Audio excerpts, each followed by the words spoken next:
Hello everyone. कैसे हैं आप सब लोग? आई होप कि बहुत अच्छे होंगे।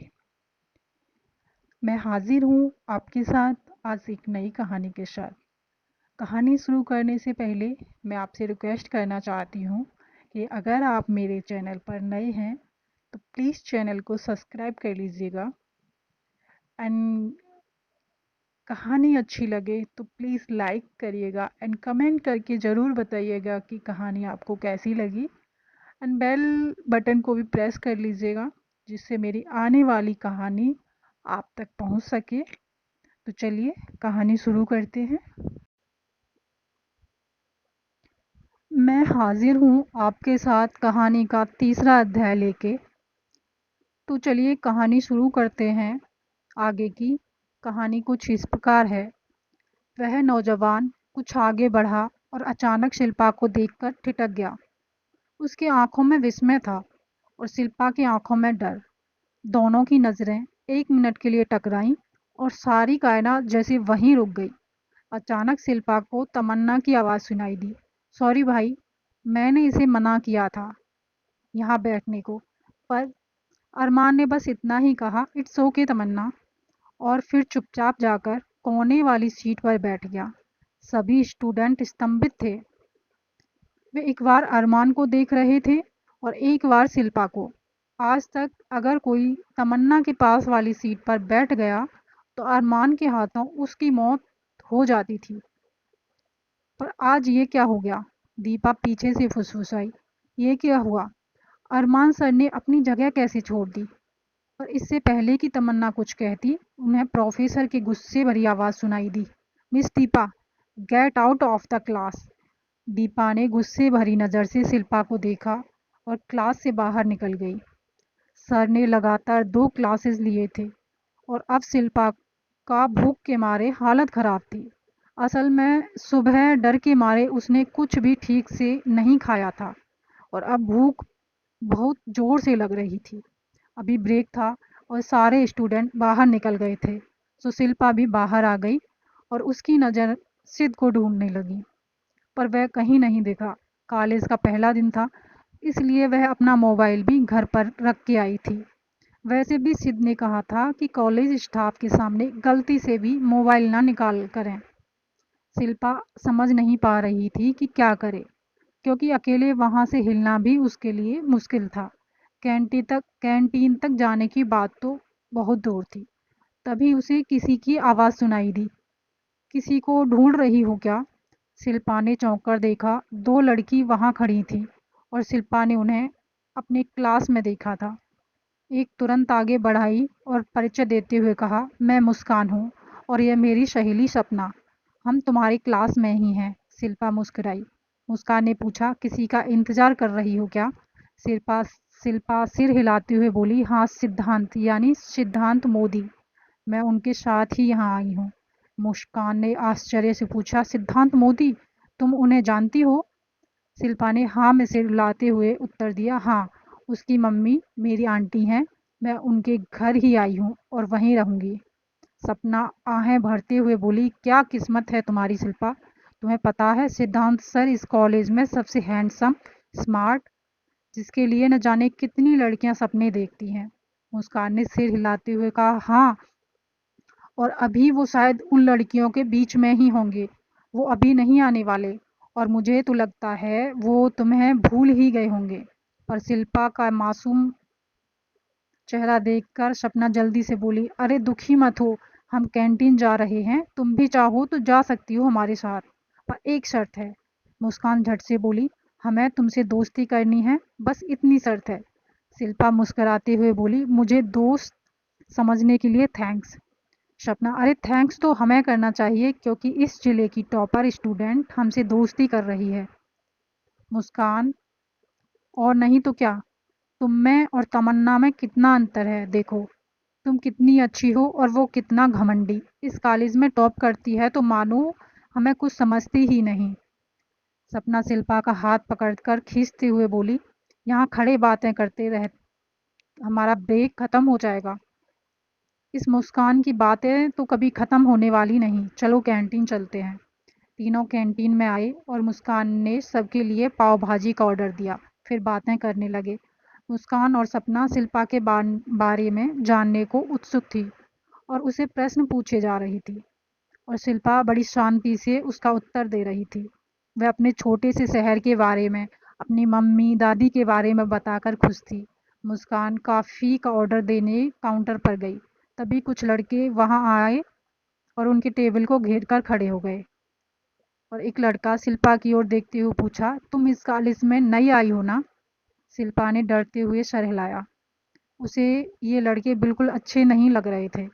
कैसे उद्दंड जैसे थे और उसे कैसी नज़रों से घूर रहे थे। एक लड़का आगे बढ़कर बदतमीजी से मुस्कुराते हुए पूछा, क्या नाम है? शिल्पा ने सहमी हुई आवाज़ में जवाब दिया, शिल्पा, शिल्पा मल्होत्रा। उस लड़के ने उसी तरह कहा, शिल्पा, ये कैसा बेहुदा नाम है? दूसरे लड़के ने कहा, हाँ, इतनी हॉट लड़की का नाम कुछ हॉट होना चाहिए, जैसे सानिया, पामेला, एंजेला, मोना। वह लड़का जो शिल्पा के बिल्कुल सामने खड़ा था, ठहाका लगाकर हंस पड़ा और शिल्पा से बोला, तो आज से हम तुम्हें ऐसे नाम से बुलाएंगे। लो, मेरा मोबाइल लो और अपने पापा को कह दो कि हम जैसे हैंडसम ने तुम्हारा नाम चेंज कर दिया है। पीछे से दूसरे लड़के ने कहा, अरे विवेक, मोना तो तेरी पिछली गर्लफ्रेंड का नाम था ना? विवेक जोर से हंस पड़ा और उत्तर दिया, हाँ, उससे दिल भर चुका था यार, और उसका नाम मुझे बहुत पसंद था। तो आज से इस लड़की का नाम मोना होगा और ये मेरी गर्लफ्रेंड बनेगी।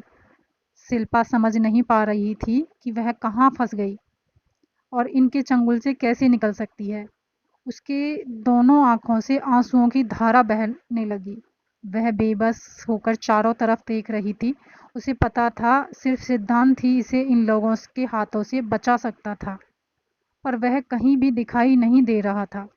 मुस्कान जो काउंटर से कॉफ़ी लेकर आ गई थी, उसने देखा सपना चुपचाप खड़ी थी और शिल्पा आंसू बहा रही थी और इस कॉलेज के कुछ मनचले उसे छेड़ रहे थे। और मुस्कान जानती थी कि इन लड़कों का सामना कोई नहीं कर सकता, क्योंकि ये उसकी हड्डी पसली तोड़ देंगे। पर सिद्धांत सर शायद शिल्पा को उनके हाथ से बचा सके। वह पीछे की तरफ मुड़ी और बाहर की ओर दौड़ पड़ी, पर सिद्धांत कहीं भी नहीं था। किसी ने उसे बताया कि सिद्धांत शायद रिएक्शन रूम में मिलेगा। मुस्कान भागती हुई वहां पहुंची और जैसे ही अंदर प्रवेश की, किसी से टकरा गई और धम्म से गिर पड़ी। वह चिल्ला उठी, उई माँ, मर गई। जिससे वह टकराई थी उसने गुस्से भरी आवाज में कहा, आंख से अंधी हो क्या? देखकर नहीं चल सकती? मुस्कान बड़बड़ाई, आंख से ही तो लोग अंधे होते हैं। और गुस्से से धक्का मारने वाले को देखा, पर उसे देखते ही जैसे मुस्कान का चेहरा खिल उठा। वह झट से उठी और उसका हाथ पकड़ते हुए चिल्लाई, सर, सर। अरमान पहले से तो भौचक्का रह गया, पर फिर मुस्कान के हाथ से अपना हाथ छुड़ाते हुए गुस्से से चिल्लाया, बड़ी बदतमीज हो तुम, दिमाग खराब तो नहीं हो गया? मुस्कान हाफती हुई बोली, नहीं सर, मेरा दिमाग, आप ऐसा मत सोचिए, वो तो मैं। अरमान ने उसे जलती हुई निगाहों से देखा और जाने ही वाला था कि मुस्कान चिल्लाई, सर हमें मदद चाहिए। असल में वो शिल्पा, यानी जो आपकी बहन के पास बैठी थी। पर अरमान शिल्पा का नाम सुनते ही रुक गया था। वह मुस्कान की ओर देखकर पूछा, क्या हुआ उसे?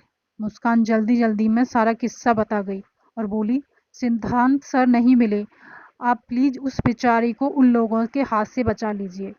पर अरमान उससे पहले ही कैंटीन की ओर चल पड़ा। मुस्कान उसके पीछे पीछे दौड़ती हुई कैंटीन पहुंचते ही अरमान ने जो नज़ारा देखा, उसकी आंखों में खून उतर आया।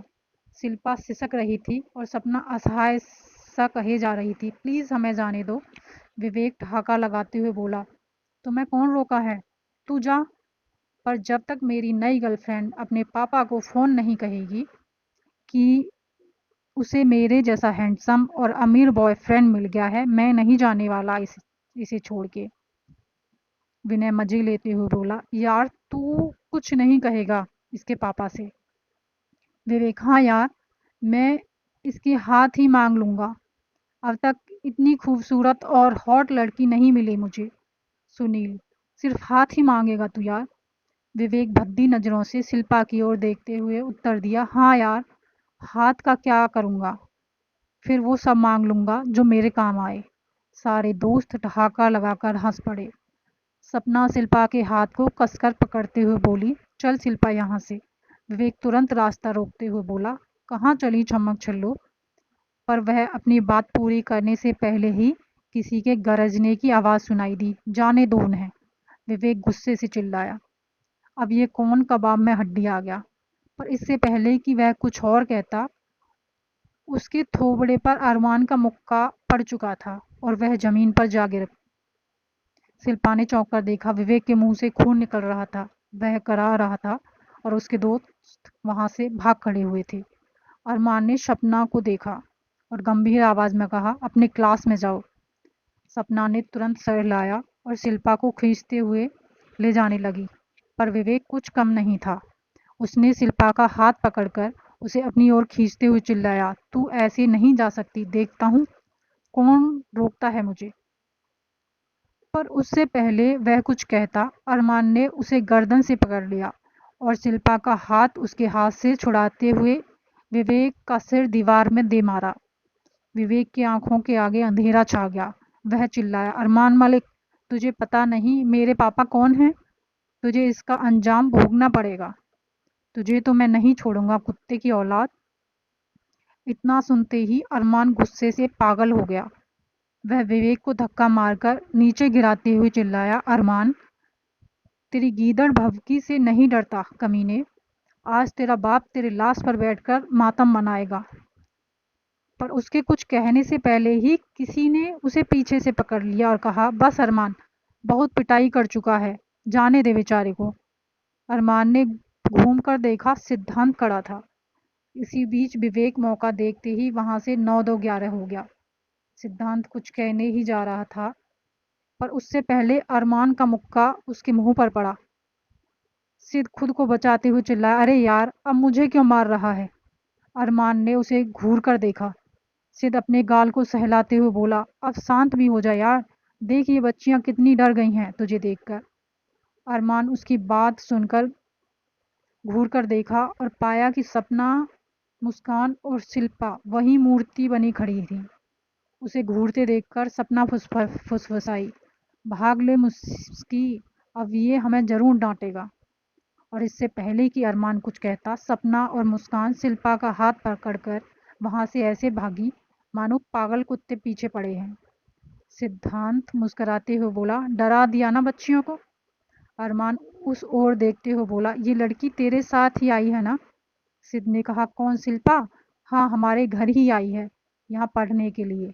अरमान ने उसकी ओर देखकर कहा, ये तेरी जिम्मेदारी है, याद रखना। अगर आज के बाद किसी ने इसे तंग किया तो मैं उसके पहले तेरा सर फोड़ूंगा। सिद्ध हाथ जोड़ते हुए बोला, ओके बाबा, मुझसे गलती हो गई, चल अब ठंड रख। अरमान ने उसे घूर कर देखा, मानो उस पर भरोसा एक रत्ती भर भी नहीं है। सिद्ध मुस्कुराते हुए बोला, प्रॉमिस, मैं ध्यान रखूंगा, पर ये विवेक कुछ तो करेगा, तू तमन्ना का ध्यान रखना। अरमान की आंखें यह सुनकर जल उठी। वह गुर्राया, तमन्ना की ओर देखा भी तो आंखें निकाल लूंगा।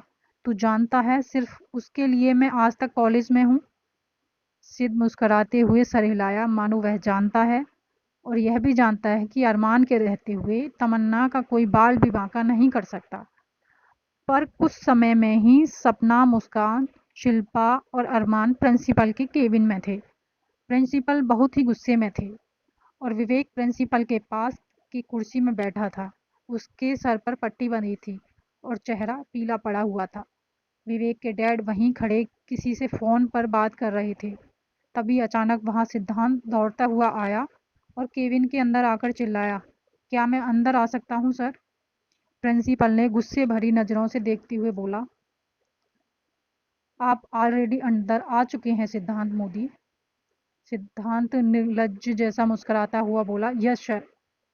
आपने इन्हें यहाँ क्यों बुलाया है? प्रिंसिपल ने उसे घूर कर देखा।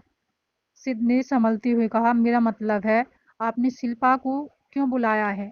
प्रिंसिपल सिद्ध को घूरते हुए बोले, आज जो कैंटीन में हुआ मुझे सब पता चल गया है और विवेक का जो हस्र अरमान मलिक ने किया है उसके सबूत के तौर पर मैंने इन्हें बुलाया है। मुझे पता चला है कि ये वहीं थीं। वे फिर अरमान की ओर मुखातिब होकर गुस्से भरी आवाज़ में बोले, आपकी मनमानी बढ़ती जा रही है अरमान मलिक। आपने कॉलेज को कुश्ती का अखाड़ा या जंग का मैदान समझ रखा है। आपको विवेक पर हाथ उठाने के लिए हम पुलिस के हवाले कर सकते थे, पर सिर्फ 6 महीने के लिए बर्खास्त करते हैं। सपना धीरे से फुसफुसाई, पुलिस आने से कॉलेज का नाम खराब होगा, ये इनको पता है। सिद्धांत ने तुरंत कहा, सर, इनमें अरमान की कोई गलती नहीं। मेरा कहना है कि विवेक ने भी अरमान पर हाथ उठाया। प्रिंसिपल उसे घूरते हुए बोले, मुझे सब कुछ दिखता है सिद्धांत मोदी। विवेक इतना घायल है और अरमान को खरोंच भी नहीं आई। इसका मतलब क्या समझे हम? सिद्ध की अरमान शेर है और विवेक गीदड़? मुस्कान और सपना मुंह दबाकर हंस पड़ी। जहां प्रिंसिपल ने सिद्ध को घूरते हुए कहा, आपको भी इस कॉलेज से बर्खास्त करना होगा सिद्धांत मोदी। सिद्ध ने ना में सिर हिलाया और चुपचाप खड़ा रहा। प्रिंसिपल ने लड़कियों को देखकर कहा, ये सच है ना कि अरमान मलिक ने विवेक की ये हालत की है? मैं जानता हूँ और आपको भी मुंह नहीं खोलेगा, क्योंकि अब अरमान से डरते हैं। पर आप तीनों वहाँ थे, आपको सच कहना ही होगा। तीनों चुपचाप खड़ी थी। प्रिंसिपल ने कहा, मौन रहने का अर्थ है आप आपकी हाँ है। थैंक यू, आप लोग जा सकते हैं। और अरमान मलिक, आप इसी समय बर्खास्त किए जाते हैं। अब कॉलेज को आपकी ज़रूरत नहीं है। अरमान ने जलती हुई आंखों से विवेक की ओर देखा। सिद्ध उसका हाथ पकड़ते हुए धीरे से बोला, चल यार, वरना 6 महीने के बाद भी कॉलेज के बाहर रहना पड़ेगा तुझे। तभी उन्हें शिल्पा की आवाज़ सुनाई दी, सर, हमने देखा है अरमान मलिक ने विवेक को बुरी तरह मारा। आपने भी देखा है वो किस तरह घायल हुआ है। प्रिंसिपल सर खुश होते हुए बोले, यह शिल्पा मल्होत्रा, और इसीलिए मैं नहीं चाहता हूँ कि अरमान जैसे गुंडागर्दी करने वाले कॉलेज में रहें। सपना धीरे से मुस्कान से बोली, ये शिल्पा को क्या हो गया है? उसकी वजह से अरमान सर की प्रॉब्लम और बढ़ेगी।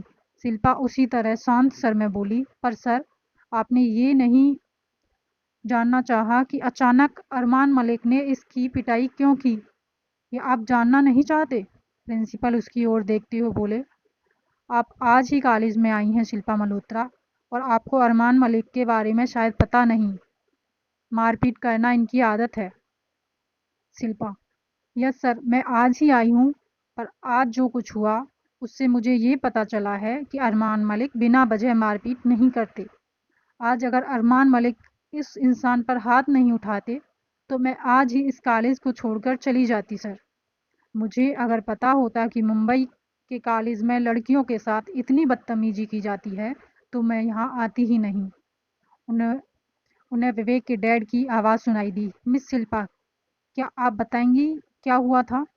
शिल्पा ने सारी बातें बताई और बोली, सर, अगर अरमान मलिक को बर्खास्त किया जाता है, जिसकी वजह से मैं हूँ, तो मैं भी आज इस कॉलेज को छोड़ना चाहूँगी। मैं अपना पत्र लिख कर देती हूँ, क्योंकि मैं इस आतंक के साथ इस कॉलेज में नहीं पढ़ सकती कि कभी भी मेरे साथ बदतमीजी की जा सकती है। मुझे इस हद तक अपमान सहना पड़ सकता है, और तब तक हम जैसी लड़कियों को बचाने वाला कोई नहीं होगा। शिल्पा इतना कहकर हाँफ रही थी और सब उसे आश्चर्य से देख रहे थे। शिल्पा की आंखों में आंसू झलक आए थे। वह जानती थी उसका इतना बड़ा फैसला उसके सपने तोड़ देंगे। उसे वापस जाना होगा अपने घर, पर वह इस तरह किसी पर अन्याय होते नहीं देख सकती थी। और अरमान, वह तो जैसे कहीं और खो गया था। यह लड़की, इसे उसने कल स्टेशन पर रोते हुए देखा था, कितनी डरी सहमी। आज जब विवेक उसे तंग कर रहा था तो भी कितनी घबराई हुई थी, और अभी कितना खूबसूरत सा उसका यह नया रूप। कितनी सच्चाई थी उसकी बातों में, कितनी हिम्मत भरी थी उसकी बड़ी बड़ी आंखों में। अरमान को होश आया सिद की बात सुनकर, जो धीरे से बड़बड़ा रहा था, ये तो कमाल हो गया, धोती फाड़कर रुमाल हो गया। शिल्पा, ये शिल्पा से शेरनी कैसे बन गई? उन्हें विवेक के पापा का स्वर सुनाई दिया, थैंक यू मिस शिल्पा, मुझे पहले ही अपने नालायक बेटे पर शक था। सारी गलती उसकी ही है। तो अरमान, क्यों सज़ा भोगे? प्रिंसिपल सर, मेरा दरख्वास्त है कि अरमान मलिक को कुछ सज़ा न मिले और विवेक, आप घर चलो, आपसे मुझे बात करनी है। प्रिंसिपल मुस्कुराते हुए बोले, आप जैसा कहें मिस्टर चौधरी। और अब आपस अपने क्लास में जाएं। और अरमान मलिक, आज आपको शिल्पा ने बचा लिया, पर इसके बाद मुझे आपकी कोई रिपोर्ट नहीं मिलेगी, समझे आप? अरमान से पहले सिद्ध बोल पड़ा, नहीं मिलेगा सर, थैंक यू सर। फिर अरमान का हाथ पकड़कर खींचते हुए बोला, अबे चल, जान बची लाखों पाए। सपना और मुस्कान शिल्पा की ओर देखे जा रही थी और शिल्पा किताबों में उलट पलट कर रही थी। तीनों लाइब्रेरी में थे। अचानक शिल्पा का ध्यान उस ओर गया और वह आश्चर्य से पूछी, तुम लोग मुझे ऐसे क्यों घूर रही हो? सपना, हम सोच रहे हैं तुझमें तो कमाल की हिम्मत है, कैसे प्रिंसिपल के सामने बेझिझक सब बोल गई? शिल्पा मुस्कुराते हुए बोली, सच्चाई कहने में डर कैसा? मुस्कान, तू बहुत हिम्मत वाली है शिल्पा, पर कैंटीन में विवेक के सामने इतना क्यों घबरा गई थी? शिल्पा थोड़ी देर चुप रही, फिर बोली, वह पापा को फ़ोन करने की बात। और उसके बाद पूरा करने से पहले ही मुस्कान ठहाका लगाते हुए बोली, तू अभी भी अपने पापा से डरती है? शिल्पा ने भीगी आवाज़ में कहा, नहीं मुस्कान, मैं तो अपने पापा को सबसे ज़्यादा प्यार करती हूँ, पर मेरे पापा नहीं हैं, बचपन में ही। उसकी आवाज़ भर्रा गई। मुस्कान अपने सर पर हाथ मारते हुए कहा, मैं भी पागल हूँ, कुछ भी कह देती हूँ, सॉरी शिल्पा, पर हाँ, तो सिद्धांत सर के साथ ही आया जाया करना, उस विवेक का कोई भरोसा नहीं है। शिल्पा ने सर हिलाया और कहा, हाँ, वो मेरा इंतज़ार कर रहा होगा, मैं चलती हूँ। सिद्ध घर आते ही चिल्लाने लगा, मम्मा जल्दी आओ, आपको कुछ बताना है। आशा किचन से बाहर आते हुए बोली, क्यों, घर सर पर उठा रखा है क्या? तीर मार कर आया है कॉलेज में? सिद्ध मुस्कुराते हुए बोला, मैंने नहीं, आपकी प्यारी सीधी सादी शिल्पा ने तीर मारा है। क्यों शिल्पा? शिल्पा बिना कुछ कहे अपने कमरे में चली गई। जो हुआ था उसे याद कर वह अभी भी आतंक में थी। आज अगर अरमान नहीं आ जाता तो पता नहीं विवेक और क्या क्या बदतमीजी करता। शिल्पा नहीं जानती थी विवेक अब कॉलेज में कुछ नहीं करेगा और अरमान को अकेला पाकर अगर कुछ करे। नहीं नहीं, वह डर से कांप गई। उधर सिद्ध आशा को विस्तार से बता रहा था क्या हुआ था। आशा सब सुनने के बाद सिर को एक धौल जमाते हुए बोली, गलती तेरी है। शिल्पा ने जो किया बहुत अच्छा किया, पर आज उसे कुछ हो जाता तो मैं पद्मा को क्या जवाब देती? तूने सोचा भी, अगर अरमान वहाँ नहीं आता तो? सिद्ध कान पकड़कर बोलती हुई बोला, सॉरी मम्मा, आगे से मैं ध्यान रखूंगा। आशा एक लंबी सांस लेते हुए बोली, अरमान कैसा है? सिद्ध, जैसा था वैसा ही, कोई परिवर्तन नहीं।